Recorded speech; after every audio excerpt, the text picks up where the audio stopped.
Okupacijos metais baimė Lietuvoje buvo kasdienybė. Į klasę įėjo NKVDistai ir mano suolo draugą paėmė. Tikėjimas buvo persekiojamas, o kiekvienas pasipriešinimo žingsnis galėjo virsti nuosprendžiu.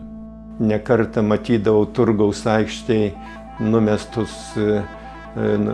partizanų kūnus.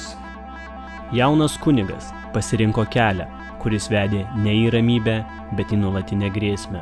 Kunigėlė čia pas jumi yra kažkokie vyrai svečiai, o tie svečiai pasirodo buvo jau KGB pareigūnai.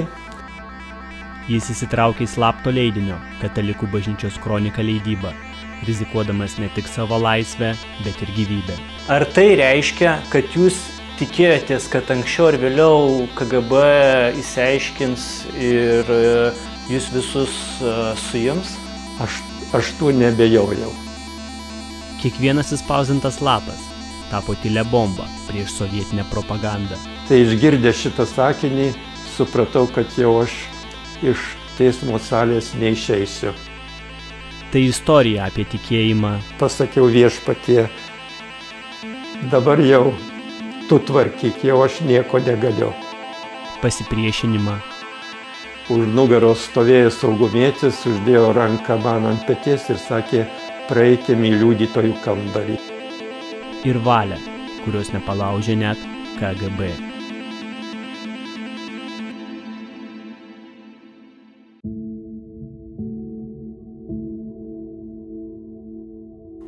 Kažkur besimokydamas 10 klasėje pradėjau mąstyti apie kunigų seminariją. Dar vienas momentas labai svarbus mano tikėjimo kelioniai buvo pažintis su vienu kunigu, kuris slapstės nuo KGB. Tai buvo kunigas Keltys, saleziečių vienuolijos vyresnysis. O tada Stalino laikais tokius žymesnius žmonės areštuodavo, įsiųsdavo į lagerį. Tai kunigas Keltys slapstėsi mano parapijoje ir ta viena pamaldi moteris, kurios namuose kunigas Keltys gyveno, buvo artimai pažįstamas su mano mama ir jos sutarė, kad aš nueičiau ir patarnaučiau mišioms tam besislapstančiam kunigui. Kunigas Keltys, apskritai saleziečiai yra jaunimo auklėtojai ir specialistai. Jis manęs niekada neragino stoti į seminariją, bet jo įtaka, manau, kad buvo pati didžiausia. Nes mano parapijos klebonas kunigas Reitilaitis buvo toks geras kunigas, bet jis buvo daugiau toks ūkininkas. Ūkininkas, kartu ir knygos žmogus, jis visada kažką rašydavo. Ir tikėjimo klausimais su manim praktiškai niekada nekalbėdavo. Aš pasieidavau iš pažinties, tai tiek, kiek per išpažintį ten ką nors paaiškindavo. O kunigas Keltys turėjo patirties, kaip su jaunimu bendrauti ir manau, jo įtaka mano kunigystės pašaukimui buvo labai didelį. O klausimas, jeigu kunigos Kelčio ieškojo NKVD, tai tos mišios vykdavo pusiau slapčia?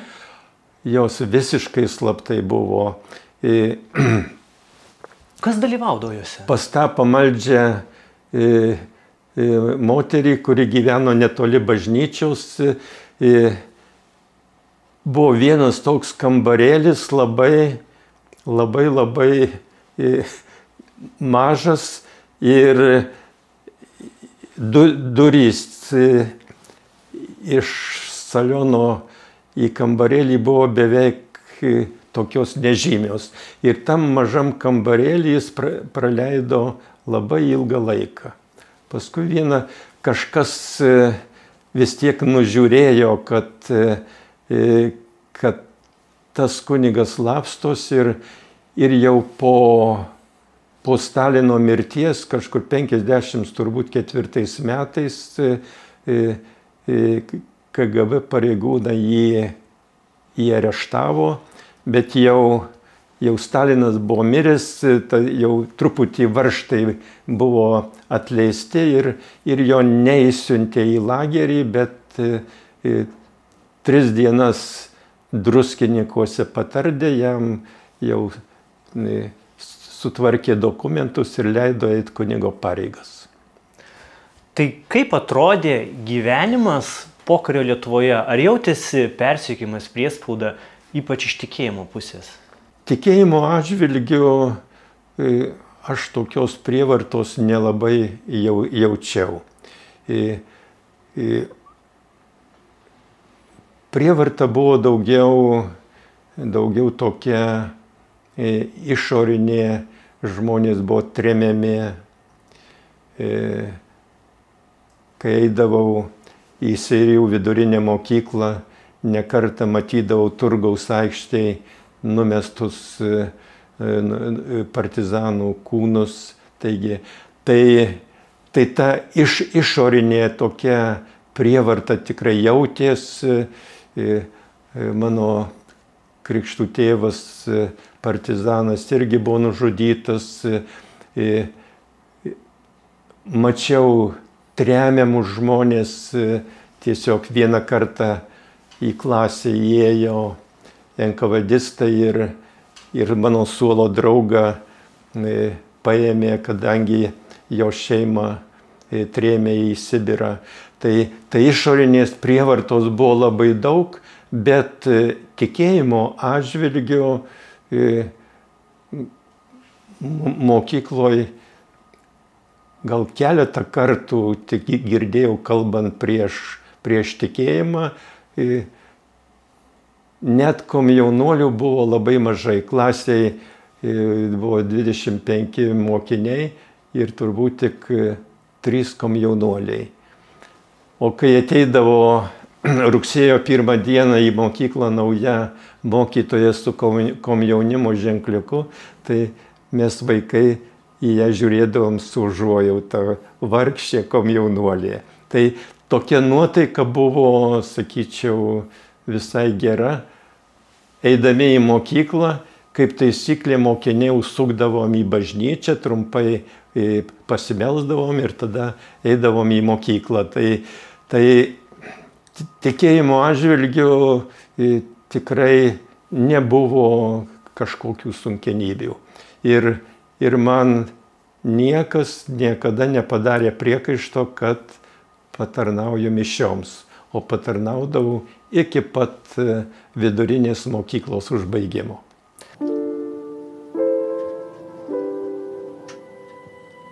Kardinole, o kaip jūs nusprendėt stoti į kunigų seminariją, jeigu žinojot, kad tai atveria kelią į nuolatinį persekiojimą, stebėjimą KGB po didinamuoju stiklu? Tuo metu, kai stojau į seminariją, kažkokios baimės nebuvo, gal ne viską žinojau, kas laukia. Taigi, tik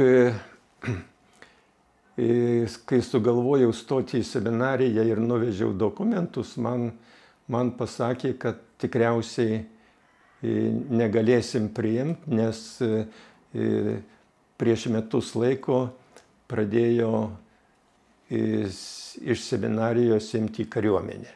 Taigi, ir sakė, jeigu truks atitarnausių kariuomenę, tai tada priimsim, o jeigu tą nustatytą limitą, o limitas buvo 25 klierikai į metus, jeigu truks atitarnausių kariuomenę, tada mes tave priimsim.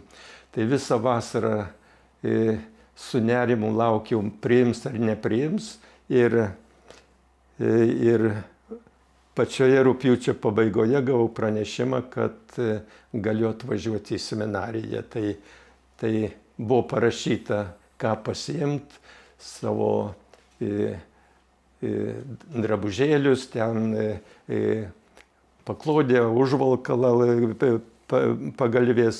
Taigi, na ir 55 metais pradėjau studijas. Pasimokius porą metų seminarijoje, pakvietė į Kauno karinį komisariatą ir sakė, reikės važiuoti į kariuomenę. O betarnaujant kariuomenėje, gal apsigalvosi ir negrįši į seminariją. Tai sakiau, matysim, kaip jau ten bus, tai bus. Taigi ir 57 metais gruodžio mėnesį išvažiavau į kariuomenę.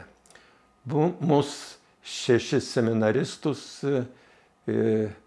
nukreipė į statybininkų batalioną, taip vadinamą strojbatą, nuvežė prie Juodosios jūros ir ten Chostoje 10 dienų pamokė rikiuotę, paskui davė kastuvus ir prasidėjo tarnyba, tokia tarnyba sovietinėje armijoje. Tai visokias specialybės perėjau ir žemkapių, ir dailidė, ir skardininku. Kadangi buvau fotografas, tai mane po kažkiek laiko įdarbino į fotolaboratorijos vedėjų ir radio mazgo vedėjų. Taigi tai tada tarnavimas pasidarė toks įdomesnis ir svarbiausia, kad aš turėjau saugoti tą visą aparatūrą ir gyvenau ne kareivinėse kartu su visais kareiviais, bet tame kambarėlį, kur buvo radio mazgas. Tai tame kambarėlį galėjau turėti savo knygų, buvo draugai atsiuntę ir religinių knygų, ir šventą raštą. Mano tiesioginis viršininkas buvo taip vadinamas zampalitas, dalinio vado pavaduotojas politiniams reikalams. Tai kai manęs nebūdavo kambarys, kartais apsilankęs mano knygas peržiūrėdavo. Ir prisimenu vieną kartą lauke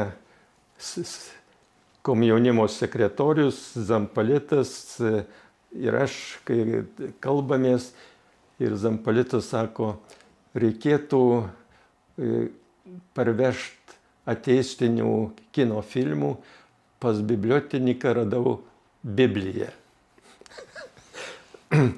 Tarp tų mano knygų buvo viena lotyniška knygutė apie Kristaus sekimą ir toje knygutėje buvo religinių graviūrų.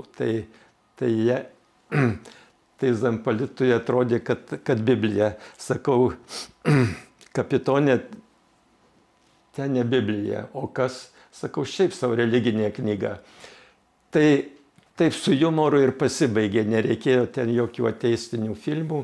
Taigi, tai tie 3 metai, jie man išėjo į naudą, kadangi atėjau į seminariją labai jaunas, maždaug 16 metų, tai jei ne kariuomenė, tai dar aš būčiau šventimų negavęs, nes kunigystės šventimams būtinai reikia 22,5 metų pagal bažnyčios kanonus. Taigi tai kariuomeniai gerokai subrendau, buvo proga pasvarstyti ir tiesiog savo specialiai kėliau klausimą, o gal iš tikrųjų rinktis kitą gyvenimo kelią.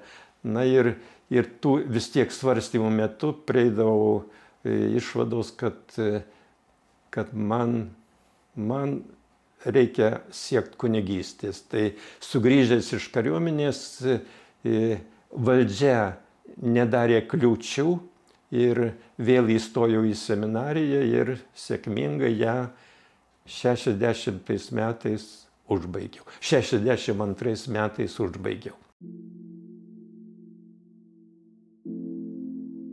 Nepaslaptis, kad KGB labai verbavo tiek kunigų seminarijų, tiek kunigus ir labai nemaža dalis buvo užverbuotų kunigų. Ar jautėsi tai grįžus iš kariuomenės? Nes man atrodo, po 60 metų ypač tas verbavimas stipriai, gal net anksčiau sustiprėjo. Kai aš stojau į seminariją, man atrodo, tada verbavimas arba jo nebuvo, ar buvo labai silpnas. Manęs niekas nieko nekalbino ir visiškai nesijautė KGB kažkokia įtaka seminarijoje. Kai grįžau iš kariuomenės 60 metais, radau seminariją labai pasikeitusią. Buvo net klierikų, kurie kalbėdavo tikėti į Dievą, kažkokia nesąmonė. Aš galvoju, nieko savo seminaristas, kuris šitaip kalba. Tada supratau, kad jau seminarijoje kažkas tai yra įvykę labai tokio blogo. Na, o konkrečiai susidūriau su KGB 61 metais, vasarą atostogavau namuose, gavau pakvietimą į Lazdijų pasų skyrių, nuvykau ir ten prisistatė vienas vyriškis, save pavadinęs Jonas, nusivedė į KGB būstinę ir mane pradėjo įkalbinėti, kad tapčiau jų draugu.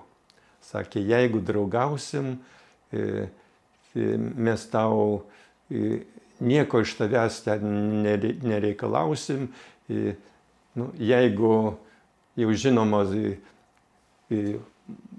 kažkur žinotum, kad kažkas ruošias kažką prieš tarybų valdžią, tai tu kaip pilietis, aišku, papasakosi.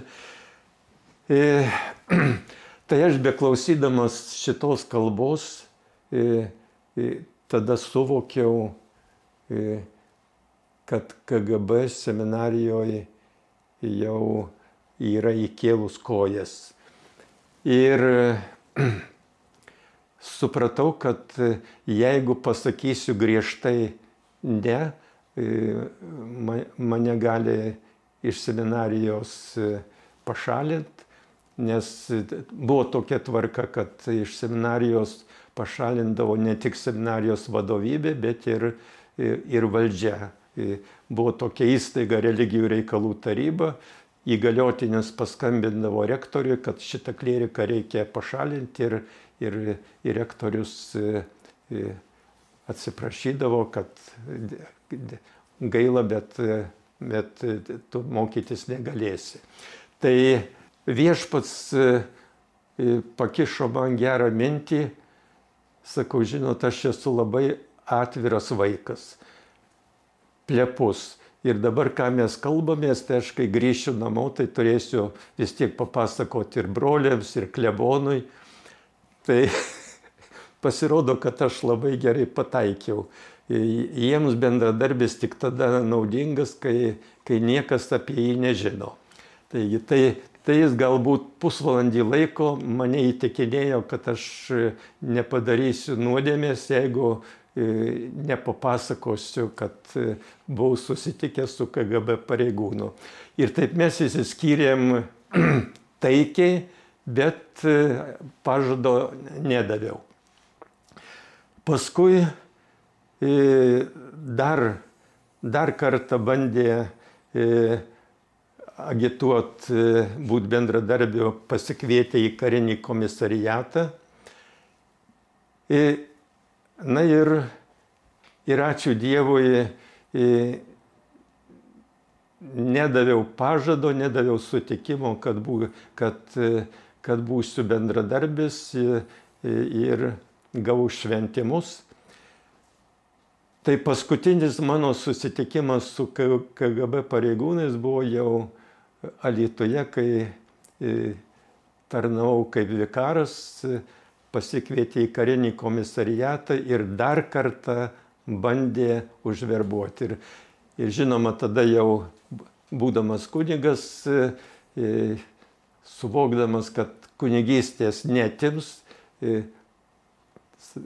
aiškiai tvirtai pasakiau, atsiprašau, aš bendradarbiu būti negalėsiu. Taigi, na ir po to jau daugiau manęs niekada nekalbino būti bendradarbiu. Bet,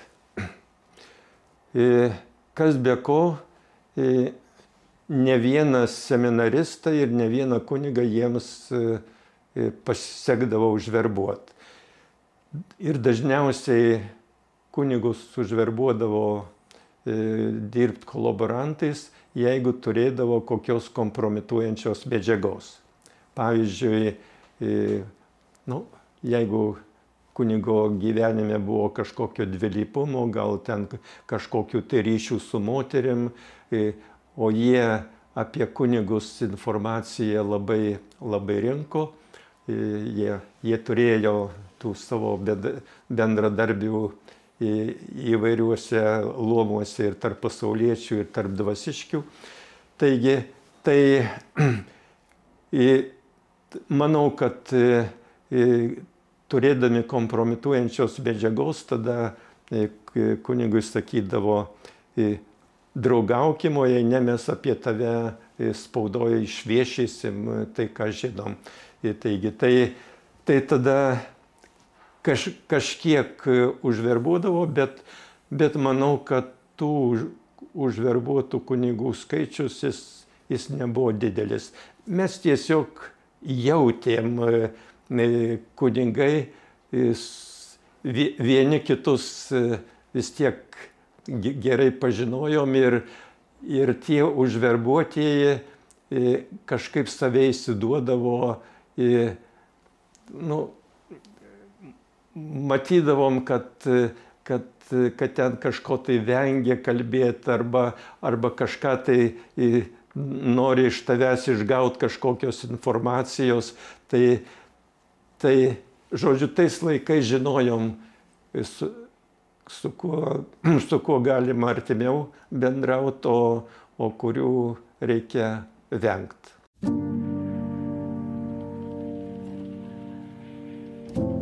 Tai mano irgi kitas klausimas būtų, kai perėjot į pogrindinę veiklą, ar buvo didelis nepasitikėjimas tarp kunigų, ar teko dairytis per petį? Taip. Perėjimas į pogrindinę veiklą kažkaip prasidėjo labai natūraliai. Kunigas, kadangi neturi šeimos, neturi žmonos, tai vis tiek jam kažkokia bendrystė svarbi yra. Tai mes kunigai ieškojom į save panašių. Ir aš tuomet tarnavau Vilkaviškio vyskupijoje ir mes visai jauni ir šiek tiek vyresni kunigai, vieni kitus gerai pažinodami, susikūrė mūsų toks būrelis. Ten apie 10 kunigų ir mes kas mėnesį, kas 2 mėnesiai kažkurioj klebonijoje susirinkdavom ir kalbėdavomės aktualiais klausimais. O tų aktualių klausimų buvo labai daug. Pavyzdžiui, valdžia neleido mokyti vaikus tikėjimo tiesų. Kunigas turėjo teisę tik paegzaminuoti tėvų atvestą vaiką, o vaiką tikėjimo tiesų galėjo mokyti tik tėvai. Į kunigų seminariją valdžia leido per metus priimti tik 5 seminaristus, o mirdavo apie 30 kunigų. Žodžiu, susirinkę kunigai toj grupeliai, kalbėdavomės apie tuos aktualius klausimus ir tiesiog kėlėm klausimą, ar negalima ką nors būtų padaryti, kad truputį daugiau turėtume laisvės, kad galėtumėm laisvai mokyti vaikus tikėjimo tiesų, kad per pamokslą galėtumėm kalbėti visais aktualiais klausimais. Tai šitų pokalbių metu pirma idėja, kuri gimė, tai kreiptis į vyskupus, kad jie savo ruožtų kreiptųsi į valdžią ir kad būtų panaikintas seminarijoje klierikų limitas.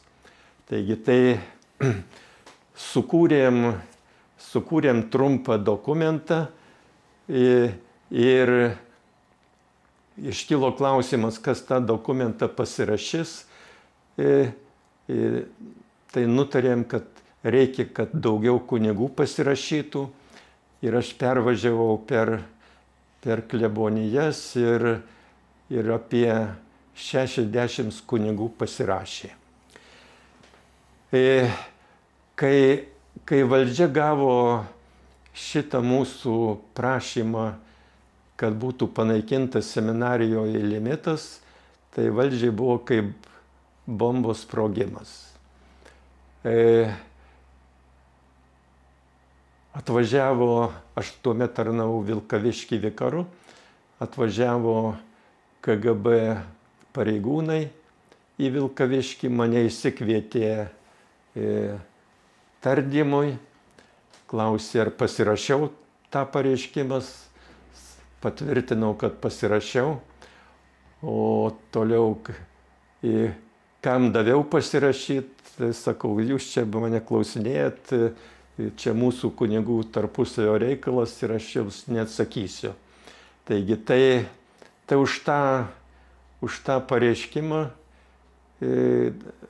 man teko atsisveikinti su kunigo tarnystė ir uždraudė eiti kunigo pareigas ir reikėjo įsidarbinti į valdišką darbą. Ir tais metais aš tapau Vilkaviškio metalo gamyklos darbuotoju. Paskui iš metalo gamyklos pavasarį į Prienų melioraciją. Tai... Atsiprašau, o suspendavo kažkuriam laikui? Ar visiškai panaikino?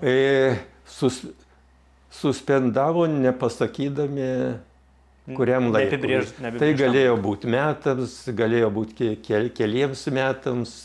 Taigi, bet tas suspendavimas eit kunigo pareigas, jie nepramatė, kad išeis į naudą. Tada 5 dienas dirbdavau tą valdišką darbą, o šeštadieniai ir sekmadieniai būdavo laisvi ir tom laisvom dienom kažkur Kaune ar Marijampolėje ar kituose miestuose susiorganizuodavo jaunimas ir aš pravesdavau jiems konferencijas tikėjimo klausimais. Tuo metu, prisiminkim, buvo Pragos pavasaris, toks ore pleveno laisvės troškimas. Tai Lietuvoje buvo susikūręs pasauliečių toks judėjimas, vadinosi Eucharistijos bičiuliai. Tai tie Eucharistijos bičiuliai daugumoje jauni žmonės kažkur susirinkdavo vienam ar kitam name, pasikviesdavo kažką iš kunigų, kad jiems pakalbėtų. Na ir visi žinojo, kad yra 2 kunigai nušalinti nuo kunigo tarnystės, tai aš ir kunigas Zdebskis, tai mus labai daug kur kvietė. Tai buvo pogrindžio darbo pradžia.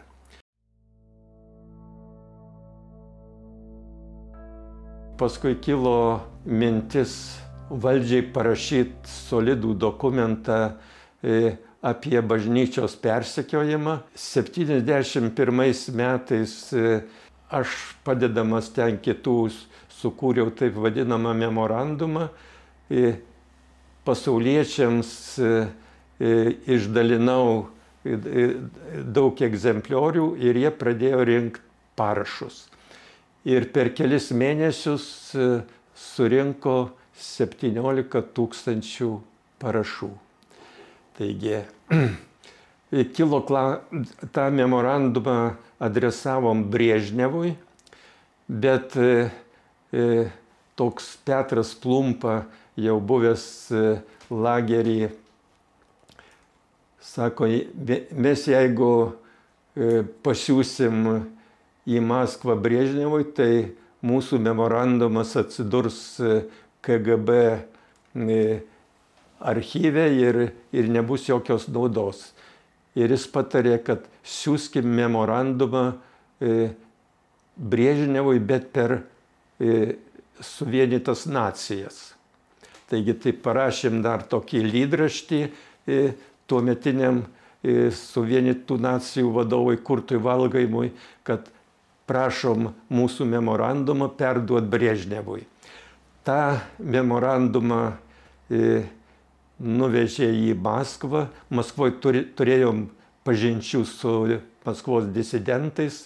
Taigi, ir buvo didelis džiaugsmas, kai po kokių 3 mėnesių per Laisvės radiją ir per Amerikos balsą išgirdom, kad vakaruose gautas memorandumas. Tai tas memorandumas valdžią gerokai išgąsdino. Jie pamatė, kad tokia stipri priespauda duoda neigiamus rezultatus ir kažkiek atleido varžtus. Taip, kad po metų laiko man vėl leido eiti kunigo pareigas ir vyskupas mane paskyrė Simno vikaru. Bet mes turbūt tokie aktyvūs kunigai įkvėpti pasisekimo, kad mūsų laisvės šauksmas pasiekė vakarus, pradėjau mąstyti, kad labai būtų gerai, kad kuo daugiau informacijos apie bažnyčios persekiojimą, kad pasiektų laisvą pasaulį. Ir tų pokalbių metu kilo sumanymas leisti pogrindžio leidinį, kadangi tuo metu nebuvo jokio pogrindį leidinio. Aš buvau toks gal šiek tiek aktyvesnis, surinkau, turėjau daug medžiagos apie 3 nuteistus kunigus už vaikų katekizaciją, tai kunigas Zdebskis, kunigas Šeškevičius ir kunigas Bubnys. Buvo glėbys informacijos apie jų tardymus, apie jų teismus. Taigi sudėjom visą tą medžiagą į vieną krūvą. Petras Plumpa taip gražiai apiformino kaip gražų leidinį. Davėm jam pavadinimą Vyvos voko, gyvuosiu šaukiu. Ir su tuo leidiniu važiavau į Nemunėlio Radviliškį pas vyskupą tremtinį Vincentą Sladkevičių, kad jis pritartų, palaimintų. Vis tiek norėjos, kad tas pogrindžio leidinys būtų bažnyčios palaimintas.